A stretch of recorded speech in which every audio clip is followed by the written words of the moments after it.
But to get back to our point today, what can all these tools, what can social media do for my learning experience? Is it just a waste of time? Characteristics of today's learners have been summarised as technically able and possibly even dependent on technology these days. They can be connected 24/7 via PC and or mobile device.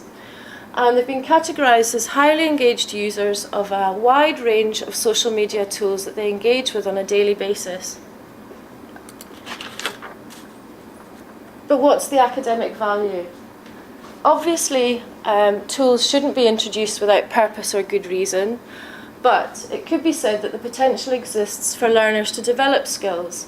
Online learning is a completely different experience to offline learning, and you do have to change the way you operate. Presentation skills can be improved, organisational skills.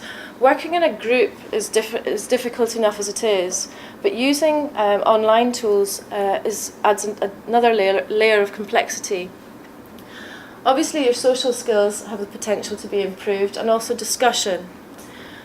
Potential exists to become more efficient, but this is the one that really stands out for me, that we can become content producers rather than just passively sitting back consuming the information and the knowledge that our lecturers have in a passive fashion.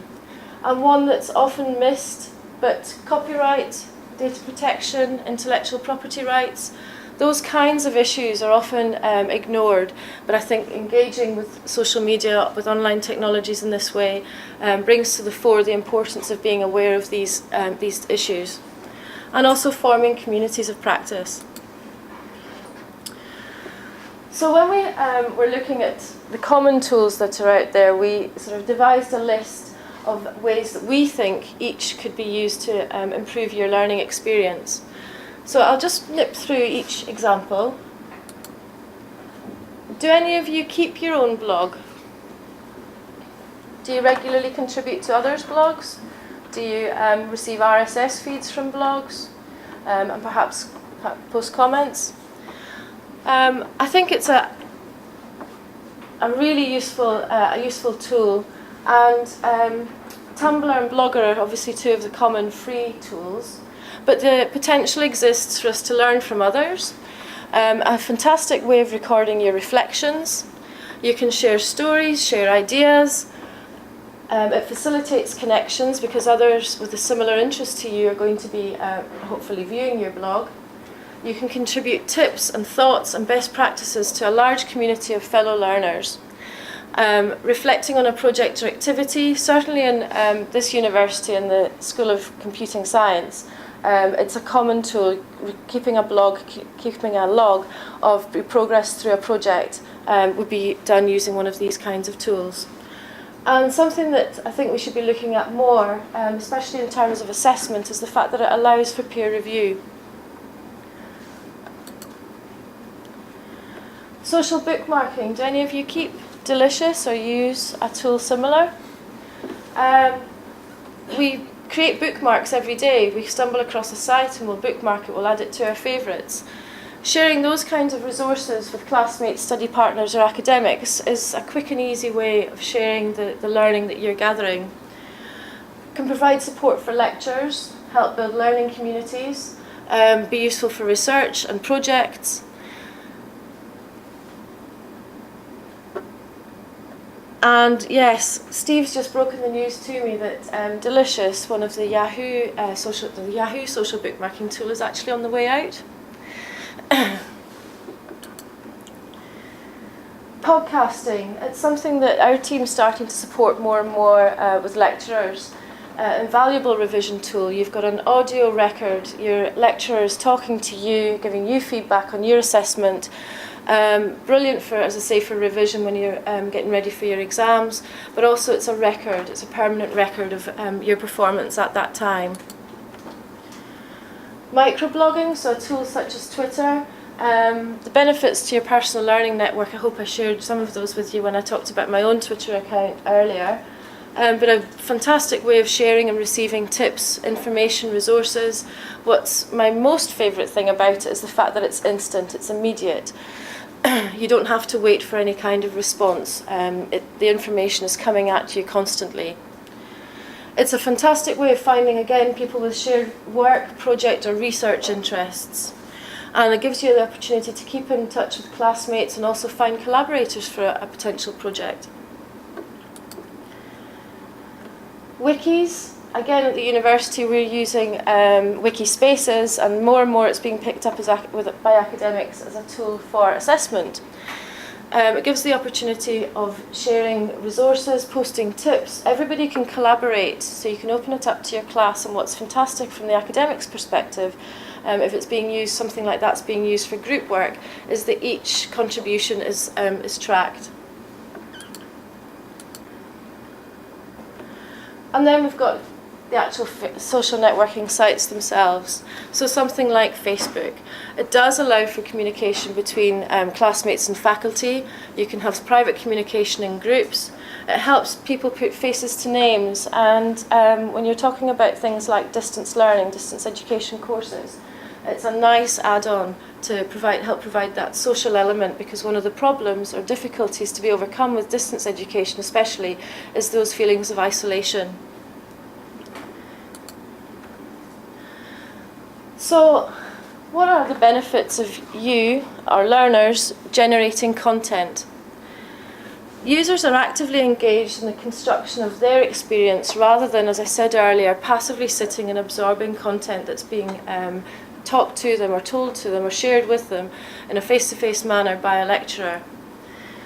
Content will be constantly updated by you, by the learners, rather than requiring costly expert input. Collaboration is supported, allowing you to develop group work skills. And online social spaces and intergroup communications are part of what excites young people and motivates them to learn. And I think what's key about these ideas is that it would allow the academic to move from being the sage on the stage to the guide on the side.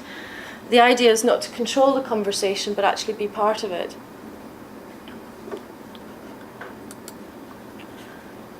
Okay. Okay, we're going to do an activity in just a minute, so if you just kind of not focus on that for a minute. I'll go back. Yes, please, yeah. One of the things to say to you, we've come to you in a mood of encouragement. We're advocates of this kind of technology, but what's the reality? Okay? At the end of yesterday, Kirsteen and I thought we'd got our presentation sorted, we had a quick run through, both went home for tea, and I know Kirsteen well enough to know that wasn't the end of it. Okay, so I'm doing something at home, and I get a Twitter message from Kirsteen saying, "Oh, I found this interesting resource. Can you have a look at it? I'm thinking of adding it in."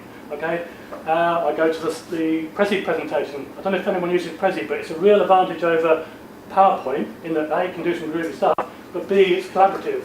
The things on the internet, you can edit it on the internet collaboratively. So I was able to look at what Kirsteen was planning to add in. Okay. We also composed we had the brainstorm session in 2 separate places for what we're going to talk about today. Use Google Docs to compile that document. We've got a crib sheet, which I've now lost my place in, but that was compiled on Google Docs. Some of us don't always work in the office, so if we're trying to work on things, we'll use MSN just to make comments on things and add things in. And there's a whole range of things, and if we find something interesting like last night, either of us was able to edit our delicious files and add stuff to it. And it's just a really, really brilliant aspect of our work at the moment. We're able to do it collaboratively in that way. Can I just have the survey? Can we move to the survey monkey? Yes. Just very briefly, I know we're a bit short time. We just did this survey monkey report with you earlier on, and I think there's about 15 people in there at the minute. And just to have some kind of feel, we wanted to know a little bit about where you guys are coming from. There's 2 different groups, 2 different cultures, 2 different parts of the world. We haven't actually specified whether you're from one side or the other of the Atlantic. But it was just interesting to see, for instance, already 12 out of 15 people have got smartphones, right? You went off on me for a start. We were going to do an exercise that involved doing some texting from your phones to a device which was going to aggregate the results. Got some technical problems with the machine in this room, so we've skipped that one. So it was interesting that 80% of you have got smartphones. All had got a Facebook account, okay? And yet, on the next lot, 9 of the 15, is it? 9 of 15? 10 of the 15 had a Twitter account, and I seem to remember that more had LinkedIn than Twitter. Interesting sort of balance there. I would assume that Twitter might be the place that people go in. People are using LinkedIn. If people don't know what LinkedIn, it's a kind of slightly more professional networking site where you can say stuff about you professionally. You can make contact with people who are doing similar things. You can ask for references, all sorts of things. It's a really good social way of making yourself available. And again, I understand from data that we received that a lot of people look at people's LinkedIn accounts when they're looking at them as potential employees. We did could you do wiki and blog? Yeah? That might be a little skewed because we, at Loyola, the former graduate school business, we really encourage the LinkedIn. So we might be a little... Might be a strange sample. Yeah. Yeah, that's fine. There was an interesting contrast between blogs and wikis. Only 6 people were actually contributing to the blog, and only 3 were contributing to wikis. If you were at this university and you're doing some of the courses, it would be compulsory to use wikis. We've got a couple of examples of real use of social media technology at Middlesex coming up in a minute. And I think there was 2 more. Can you just do social networking and sharing resources? 13 people were showing photographs on Flickr or otherwise, quite possibly for non-academic reasons. Okay, I might share my holiday photos with someone, but there might be academic reasons. And there's a similar but different figure for sharing resources by social bookmarking. And I think academically that's one of the really good advantages. Being able to say to someone, go here and have a look at this.